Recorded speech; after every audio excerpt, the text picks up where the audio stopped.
والصلاة والسلام على سيد المرسلين وعلى آله وأصحابه وأزواجه وذرياته أجمعين. قال النبي صلى الله تعالى عليه وسلم: من استمع إلى آية من كتاب الله كتبت له حسنة مضاعفة ومن تلاها كانت له نورا يوم القيامة. حضرات، نوجوانان محلہ رگنات پورا پرے مرائے اور معصوم تکیے کی محنتوں کوششوں سے بزم قرأت قرآن کریم اور نعت نبی صلی اللہ تعالیٰ علیہ وسلم، جس میں ہم اور آپ قائدین مئو اور دانشوران زعمائے ملت مئو کی زیر سرپرستی آج کا یہ ہمارا جگمگاتا ہوا پروگرام منعقد ہوا ہے، اور ظاہر ہے کہ میں بھی مجھے بھی احساس ہو رہا ہے کہ میں اپنے بزرگوں کے جلوس میں بیٹھا ہوا ہوں، اور ہمارے بائیں جانب حضرت مولانا عبدالعلیم صاحب جو ہمارے مشفق اور کرم فرما ہیں، صدر مدرس مدرسہ جامعہ عربیہ تعلیم الدین، اور سرپرست ہمارے حضرت مولانا قاری عبدالرشید صاحب، استاد مدرسہ یتیم خانہ محسن جامع العلوم محسن پور، اور پھر جب سرپرست بڑا ہوتا ہے حوصلہ ملتا ہے، اور اگر سرپرست بڑا نہ ہو تو ہوتا کیا ہے، یا بغیر سرپرستی کے معاملہ ہو تو ہوتا کیا ہے، سفر ناقص ہی رہتا ہے، سفر ناقص ہی رہتا ہے، اسے منزل نہیں ملتی، نہ ہو گر رہبر کامل سفر کامل نہیں ہوتا، تو ایک رہبر کامل کی سرپرستی ہے۔ اور ہمارے دائیں جانب ہمارے رفیق محترم حضرت مولانا خورشید احمد صاحب قاسمی مدنی، استاد جامعہ عربیہ تعلیم الدین مئو، جن کی صدارت میں آج کا یہ اجلاس منعقد ہوا ہے، اور جو ہمارے اس شہر کی معزز شخصیات ہیں، جن کی توجہات ان نوجوانوں پہ بھی ہے، سامعین پہ بھی ہے، اور اکابر علماء پہ بھی ہے، جن میں الحاج جاور رحمان صاحب کوٹھاری، اعجاز احمد صاحب کیرانہ، مولانا عبدالعلیم صاحب صدر مدرس جامعہ عربیہ تعلیم الدین، قاری اشفاق احمد صاحب، سعید احمد صاحب، الحاج فیض الحسن پائپ صاحب، مولانا محمد قاسم صاحب، حافظ محمد مسرور مالا صاحب، یہ وہ لوگ ہیں جو مئو کی زینت ہیں، مئو کا وقار ہے۔ یہ آج بزم قرأت قرآن میں شریک ہو کر کے یقین جانیے کہ ہم پہ اور یا آپ پہ یا ان نوجوانوں پہ جو رگھناتھ پورے کے ہیں، جو پریما رائے کے ہیں، جو معصوم تکیے کے ہیں، ان پہ ان کا احسان نہیں ہو رہا ہے، بلکہ یہ تو آج ان نوجوانوں نے جو بزم سجائی ہے وہ قرآن کی بزم ہے، کہ محفل سجی ہوئی ہے محمد کے نام کی، اور خوشبو بکھر رہی ہے خدا کے کلام کی، سنیے جو غور سے تو فضاؤں سے ہر گھڑی آواز آ رہی ہے درود و سلام کی۔ سوچیے کتنے ثواب اور کتنی طاعتیں سمیٹ کر یہ جائیں گے۔ اللہ کے رسول صلی اللہ تعالیٰ علیہ وسلم نے فرمایا کہ من استمع الی آیت من کتاب اللہ، جو کان لگا کر کے سنے، غور سے سنے، اللہ کی کتاب کی ایک آیت کو جو غور سے سنے اور کان لگا کر کے سنے، اس کے کتبت لہو حسنۃ مضاعفہ، اس کے نامے اعمال میں 2 چند نیکیاں لکھ دی جاتی ہیں. اور ومن تلاہا، اور جو تلاوت کرے گا، آج مجود قرآن جو یہاں تلاوت کرے گا، وہ تلاوت اس کے لیے آج یا گھر میں یا کل. حضرات یہ بات ذہن میں رکھیے کہ رمضان کا مہینہ آ رہا ہے، قریب آ گیا ہے، اور رمضان اور قرآن دونوں سفارشی ہیں قیامت کے دن، اور دونوں کی سفارش کو قبول کیا جائے گا. اور فرض اور واجب کے بعد اگر سب سے بڑی کوئی عبادت ہے، یہ ذہن میں رکھیے گا، فرائض و واجبات کے بعد اگر کوئی سب سے بڑی عبادت ہے تو قرآن مقدس کی تلاوت ہے.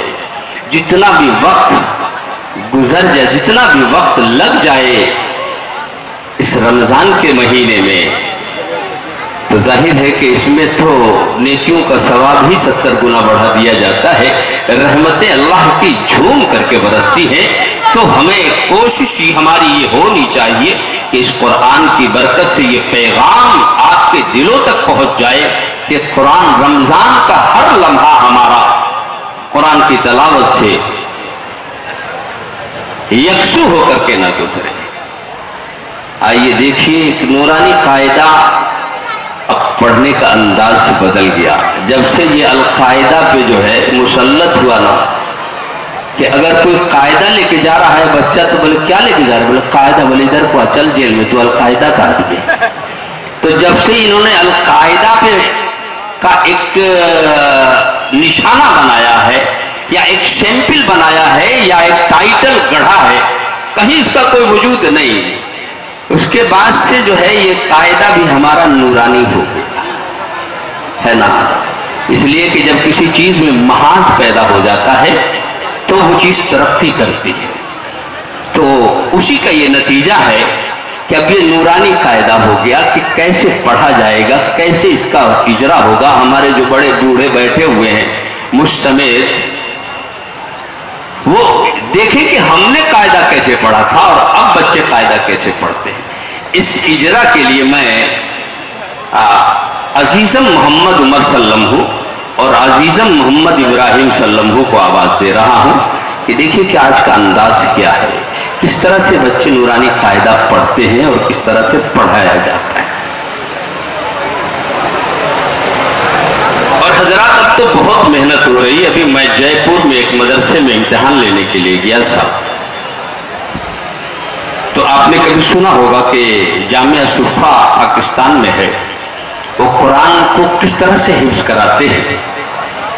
وہ پورا جو ہے پوری ریسرچ قرآن کی ان کے پاس ہے.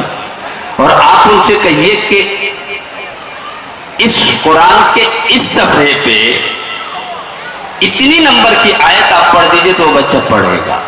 مثلا 43 نمبر کی آیت پڑھیے تو 43 پڑھے گا. پھر اس سے پوچھئے 42 کی تو 42 پڑھے گا. پھر کہیے 41 کی تو 41 پڑھے گا. اور ہمارے حافظ صاحب سے کہیے کہ صاحب یہ آیت جو آپ نے پڑھی ہے اس سے پہلے ذرا ایک آیت پڑھ دیجئے، تو ہاتھ ان کا سر پہ ہوگا اور سوچتے سوچتے جو ہے وقت کتنا نکل جائے گا. جب چاہے تجربہ کر لیں. لیکن اب انداز بدل گیا. بچہ بتائے گا کہ 43 کیا ہے اور 42 کیا ہے اور 43.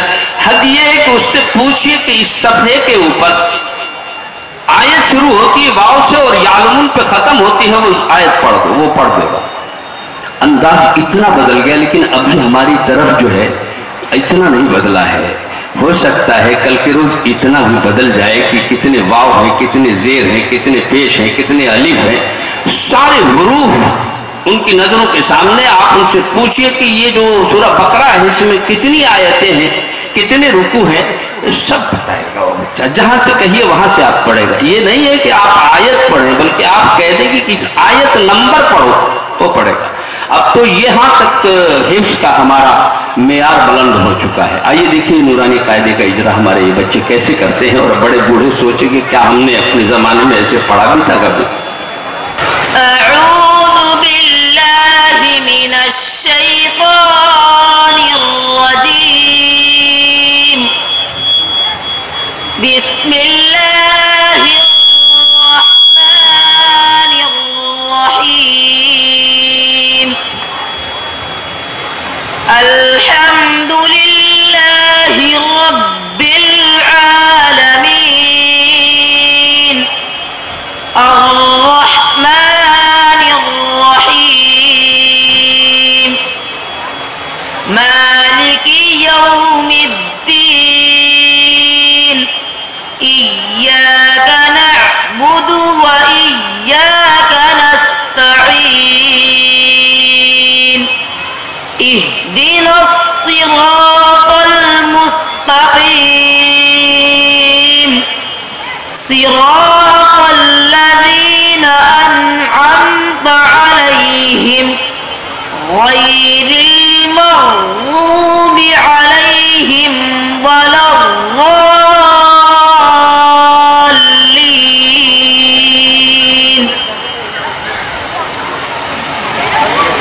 بسم الله الرحمن الرحيم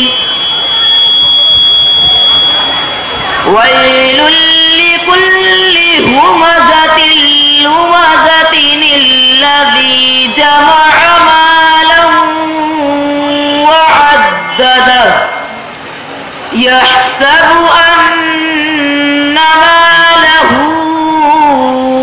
أخلده كلا لينبذن في الحطمة وما أدراك ما الحطمة نار الله الموقدة التي تطلع على الأفئدة إنها عليهم مؤصدة في عمد ممددة بسم الله الرحمن الرحيم قل أعوذ برب الناس ملك الناس إله الناس من شر الوسواس الخناس الذي يوسوس في صدور الناس من الجنة والناس السلام علیکم. بیٹا ایک بات بتاؤ، من شر میں جو ہے من میں جو اخفا کیا ہے کیوں کیا ہے؟ میں یہ جاننا چاہ رہا ہوں کیا اس طرح سے بھی ہجرت تمہارا ہوا ہے یا نہیں ہوا؟ نون ساکن کے بعد حروف اخفا کے 15 حرفوں میں سے شین ہے، اس لیے نون ساکن کا اخفاء حقیقی ہوگا. ماشاءاللہ ٹھیک ہے، اچھا ہے، یہ تو پتہ